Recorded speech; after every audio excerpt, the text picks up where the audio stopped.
welcome back to the Entertainment Vortex.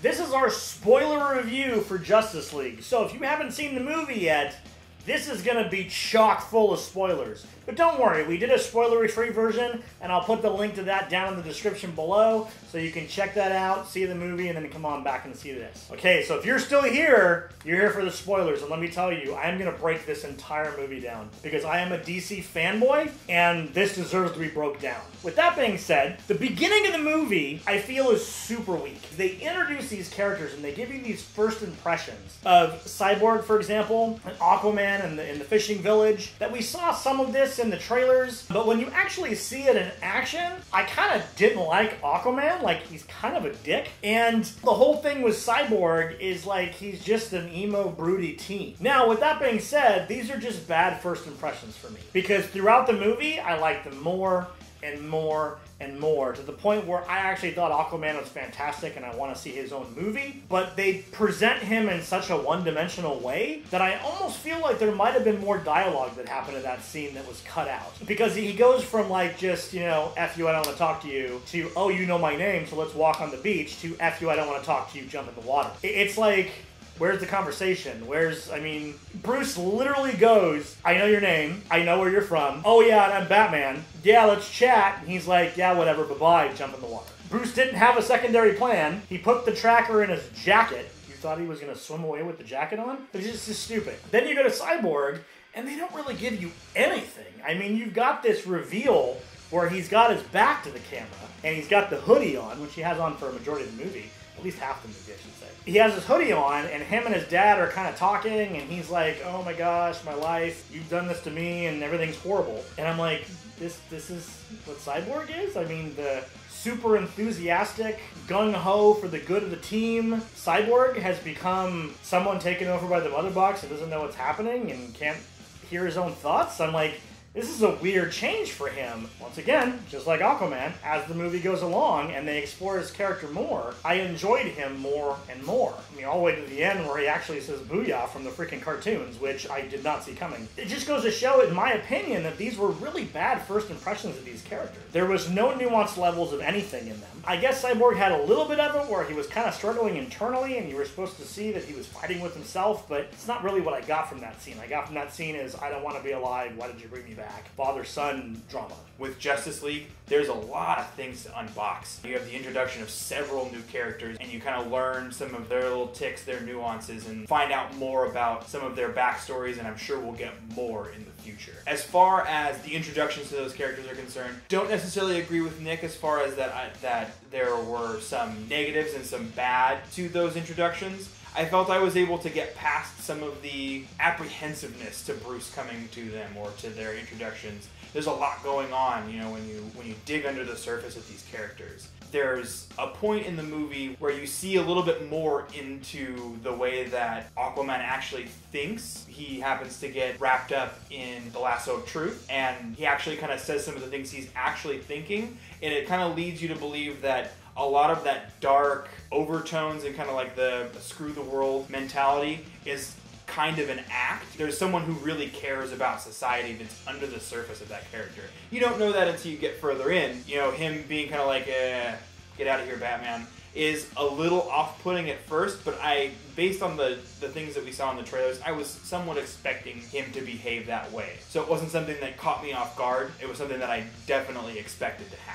As far as Cyborg is concerned, I feel like I was able to understand that character early on. Just that there was a lot of stuff going on with his character, you know, with these new cybernetic enhancements and, you know, this connection to something that he didn't fully understand, and how draining that could be, especially considering, I'm sure his consideration before was that the life that he was intended to lead was something that was simple and easy for him to understand. And now there's this huge black hole of information he just doesn't know how to fathom, he doesn't even know the language. And I definitely understand his motivations and his behavior.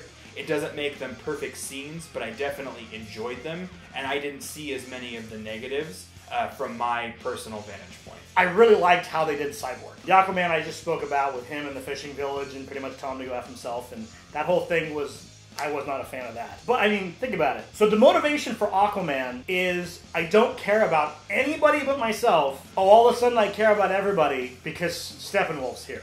wait, what? You didn't care about anybody a second ago. Now you care about everybody, and you're going to show up. And Bruce knew that. He knew you were going to show up, so it's all good. Man, the beginning of the movie was rough. The whole thing with Cyborg, though, taking over the Batcave computer, hacking in, talking to Diana and Alfred, that was super cool. I like the fact that he figured out who Batman was. I like the fact that he figured out who Wonder Woman was. He knows what's going on. They're seeking him out, but he's seeking them out, but they both really know he was there in the forest.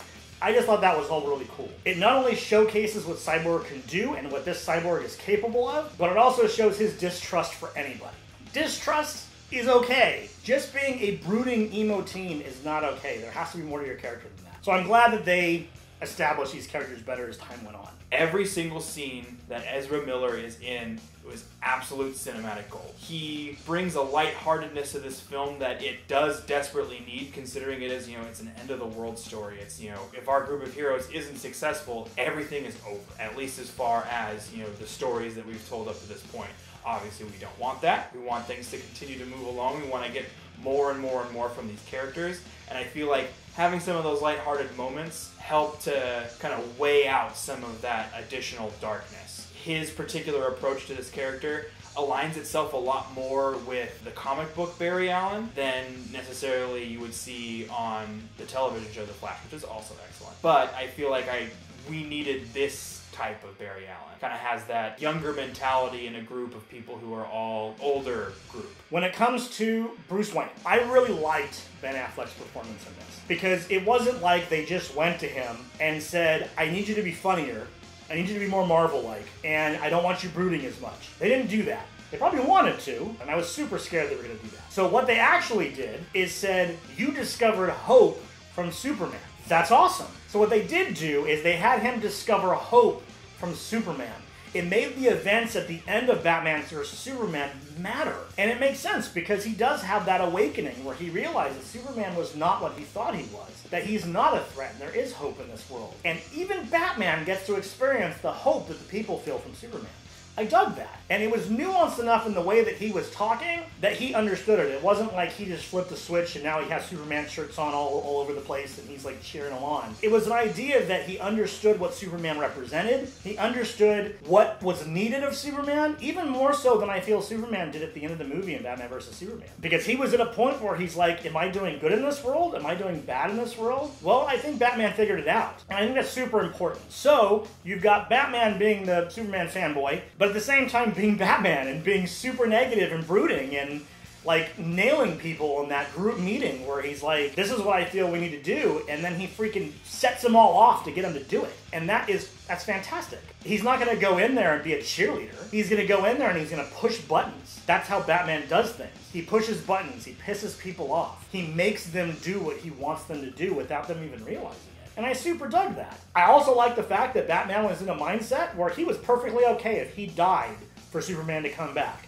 And they made that clear on multiple moments that he was willing to give his life for the good of the planet. I feel that really shows that while he had hit rock bottom in Batman vs. Superman, where he was branding people and they've always been the villain and all that stuff I really dug from Batman vs. Superman, that he was able to be pulled out of that by, of all people, Superman, which makes perfect sense. He becomes this amalgamation of the dark, brooding, F the world, nothing's good in this world lasts, to this hope exists and we have to save the world together. And he kind of puts it together into this combination. And I really, really enjoyed that. As far as the way that they all kind of fit into this picture with the people that we already know, with Batman, with Superman, with Wonder Woman, I feel like they all stand up and they play their parts. And it makes the whole of the cohesion of these characters work really well on screen, and it's definitely the highlight of this film. It creates a storyline that has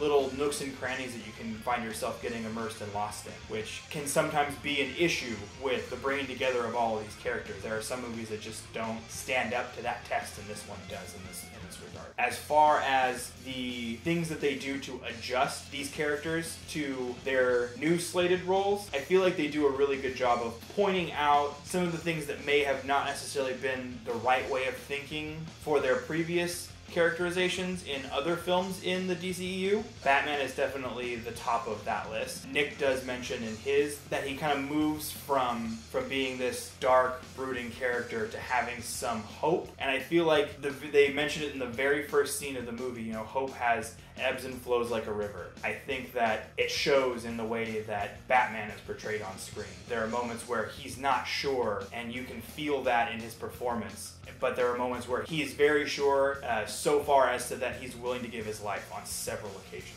There are some moments where they almost kind of make light out of it. There's a scene with Aquaman during the final fight where he's like, was your plan just to die? It almost seemed like that was what he wanted to go out and have this one last saving the world be his swan song. I'm glad that that wasn't the case. Now, when it comes to Diana, I really, really liked the way she reacted to Batman pushing her buttons. When you look at what was laid out for us, it makes sense that she would do that she would snap at him, push him away, take a while to realize what just happened, and take a while to realize that he's right. And I really dug that. I also dug the fact that the people that didn't really know him that well yet, Aquaman and Flash, are sitting there going, is this a good idea? Are we really doing the right thing? Like, they're in the ship, about to do it, and Aquaman's like, I don't know if this is a good idea. Are we really doing this? I really dug that. So it wasn't just, I step in the front and everybody follows me. They were together for a purpose, but they still had issues. Like, there wasn't a clear leader, Diana leading and the Batman leading, and they all just kind of came together as good heroes. Now, let's talk about Superman. I knew they were going to bring Superman back, partially because I was spoiled, because a YouTube channel decided to put a thumbnail of him standing in front of the statue without a shirt on. I mean, I had a feeling they were going to bring him back anyway. I just didn't know how they were going to do it. I didn't know if he was just going to come back on his own at the end to save the day, and the cliche that I think all of us were expecting, or if he was going to have some story arc that brings him back. Them using the mother box to bring him back using the ship, and him coming back not quite realizing who he is, that was pretty cool. At first, I was kind of like, what's going on here? He's gonna fight them? But the more I thought about it, the more I really dug that concept. The more I liked the idea of him not fully having all of his memories intact and not quite being back and lashing out from the little bit he remembers. Plus, I don't know about you, but right up until the end of that fight, when Bruce kept saying he had his big weapon, I did not think it was Lois. I thought he was going to be some other superhero they were going to pull in. I don't know if maybe I just wasn't thinking straight and I was too immersed to think it was Lois, but until the car pulled up, I didn't think it was her. Now, I will say that that chain of events was really slick. I especially liked the move where Superman's got everybody by the throat or whatever. Flash comes around the back and his eyes shift and Flash is like, oh my god, he sees me. That was amazing. One of the many moments in this movie where Flash was just amazing. I really dug that. I dug that Superman grabbed Batman when he saw him, because, I mean, you knew exactly why Batman wasn't there, because Wonder Woman even said, if he sees you when he wakes up, it's not going to be good. So, needless to say, Batman enters the fray after they've been fighting for a little while. Superman drops everybody, goes straight for him, and he's like, going at him, you know, do you bleed, and the whole reprise of the line from the Batman vs. Superman. And then he gets thrown down, and then the line was said, I believe Diana's who said it, he didn't kill you. And I think that's really what it comes down to, is it was always Superman, he was just confused, but, I mean, if he grabbed him any harder, he probably would have crushed his head like a grape. So the intention was never there to kill him. I mean, he beat the crap out of him, but it was never to kill him, and I think that really shows that they thought through this fight and they thought through this chain of events, and I really dug that. That fight alone was super cool. I almost think there were parts of that fight that were cooler than the Steppenwolf fight, but we'll get to that in a minute. When it comes to the way that they brought Superman back to life, I felt like there were a couple parts during the actual scene itself that were that didn't necessarily need to be made as big a deal as they were. I feel like they did a really good job of picking what brings Clark Kent back to life, and I feel like they did a really good job of piecing all the puzzle pieces together. They did a couple of cool scenes, you know, with them, you know, kind of showing off their particular skill sets to get them to where they needed to go to make it happen. The scene in particular that I'm talking about is Ezra Miller running through the ship to make contact with the cube at the right point. They're not going to not have that work. The whole point of it is to bring Superman back so that we have our full Justice League. They weren't going to not make that work, so it's kind of like, you already know what's going to happen, so why why make it such a big deal? As far as the remainder of that scene is concerned, as soon as Superman is actually awake, this is easily one of the best scenes in the entire film. Him kind of not understanding really what's happening, and then he sees all of these other characters, some of them that he potentially recognizes and some of them that he doesn't necessarily understand. And he's trying to size them up. He's trying to figure things out. I want to say it's one of the first, if not the first, use of Superman's X-ray vision. He actually sees into their bodies and can like see their heart rates elevating and kind of see them kind of starting to stress out, like, oh, what's going to happen next? And then you see that reaction on Cyborg. He's like, I can't control what's happening. And then all of a sudden there's this huge brawl. It's another one of those things where it just shows off how powerful Superman is. He's able to fend off the four of them with relative ease. It really opens up so much for that character just to see how he would dispatch his fellow Justice Leaguers. Nick also mentions this, the scene where the Flash, who doesn't necessarily know Superman's skill set. So, let's talk about Steppenwolf. Vanilla villain of the DC Universe. You don't get Darkseid, you get his henchman. He really was the definition of a mustache-twirling villain. I mean, his superpowers was, I punch really hard, and I don't get punched very hard. That was pretty much the extent of it. Oh, he had an axe, too. I forgot.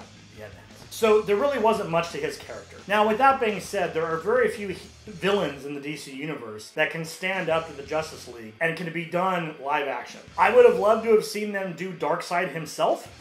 They're probably saving that. I mean, that's their version of Thanos, so they're going to save that. I would have loved to have seen Starro, but how are they going to do Starro without being super cheesy? So when you really dig down the villains, there's only a few they can do, and some of them have become cliche, like Brainiac. I think if they did Brainiac, everybody would just kind of go, well, he's an AI, whatever, you know. It was kind of hard to pull those things off. So I'm glad they did something leading into Darkseid, and I mean, the after credit scene, hopefully you stayed for that.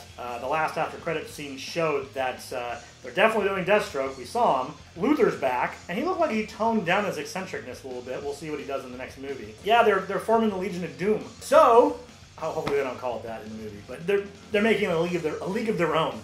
I look forward to seeing what they do there, because I feel that those villains, I mean, just Deathstroke alone, while he can't stand up by himself to the Justice League, put him with some other villains, hopefully handpicked to be really strong ones. It could be really awesome. I mean, especially if they do the whole, each one of them has the weakness of one of the Justice League members, like they usually do in the comics, where each one is like a rock, paper, scissors, and they've got to shuffle them up to get it to work, and I think that'd be awesome. So moving past into the final scenes of the film, I feel like they do a good job of setting everything up. Steppenwolf gets all three of the mother boxes. He starts the Unity process, and there's this doom cloud that kind of falls over, and you can kind of, like, the way that they set up the scene, everything looks really nice on screen, and it makes the characters kind of jump to action and come back together, including Superman, who at this point is still not necessarily sure where he fits in, but he starts to kind of find himself a little bit more, and there's a conversation between him and Batman about the fact that he brought him back and that he was able to see the good side of having Superman around, that hope that he's truly the good person that he presents,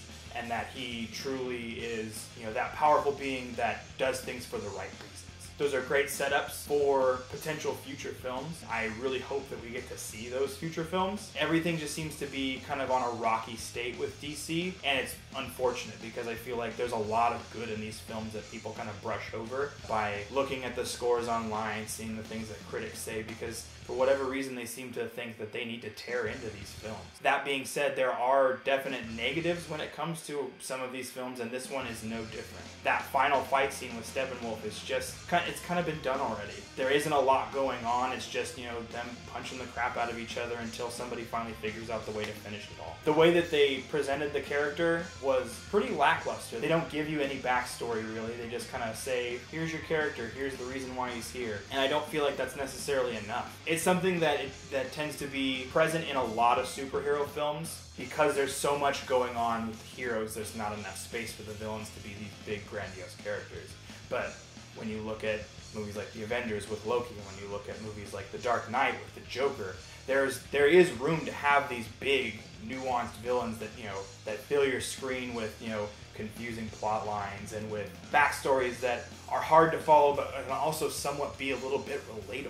And I don't feel like this villain has that at all. Steppenwolf is just a big baddie who's there to try to beat everybody up and try to take over the world. He does fail, which is important because, like I said, there's more things that are coming. So, the Steppenwolf fight at the end. I'm not exactly sure why they just made it them beating on each other. I mean, the stakes were high in the way that the mother boxes were literally going to become, what was it, Unity? And, like, take over the world and terraform the world to become Apocalypse. But, at the same time, I didn't really feel the weight of the world in that scene. I actually felt there was more weight to Superman fighting the Justice League than there was to Steppenwolf with his parademons, because there didn't seem to be any consequences. I mean, at one point, he literally rips off Cyborg's leg. 30 seconds later, you see Batman putting it back on. There were no consequences for it. They were just punching each other against walls. With that being said, the only person that was really in danger in that fight seemed to be the family that was there for some reason. I guess that was just to show that the Justice League still cares about civilians. I mean, Superman pulls a whole building out of there, but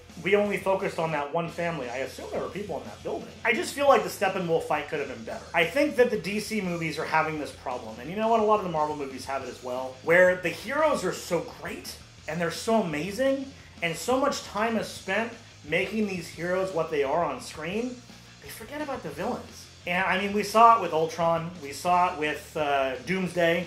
We definitely saw it with Doomsday. They're just an afterthought. And I'm hoping that when they get to Darkseid and they do the Legion of Doom, that they actually do them right. That they take the time, now that they've fleshed out their heroes, they can take the time to flesh out these villains. Because that, I think, is the weak point of this movie. I feel the weakest point was Steppenwolf. That's sad, because he's from Apocalypse, man. This guy is supposed to be like a lieutenant badass. I'm not entirely sure who he was talking about when he kept referring to Mother. Mother of all horrors? I mean, is that supposed to be Granny Goodness? I don't know who he was talking about. So, I'm not sure what he was referring to half the time he opened his mouth. And if I don't know, being a DC fan, I don't know if anybody else in the audience knew either. It was like something was coming that he was calling Mother, and who knows what it was. I doubt he was calling Darkseid Mother, unless they gender swapped him. The first after credit sequence is absolutely hilarious. It's something that I was waiting to happen since the moment that I knew the two of them were going to be in a film together. It's the first of what I'm sure will be many races between the Flash and Superman, which I was totally ready for. They're some of my favorite things about the comics, and I'm glad to see it finally come onto the big screen. I'm really excited to see who actually won that race. I'm really excited to see what they end up saying about it on the next DC outing. As far as the second one, the very last scene that you see on screen before it cuts to black, is Lex Luthor talking to Deathstroke. I am super excited. I am ready for Legion of Doom. I didn't think this was the direction they were going.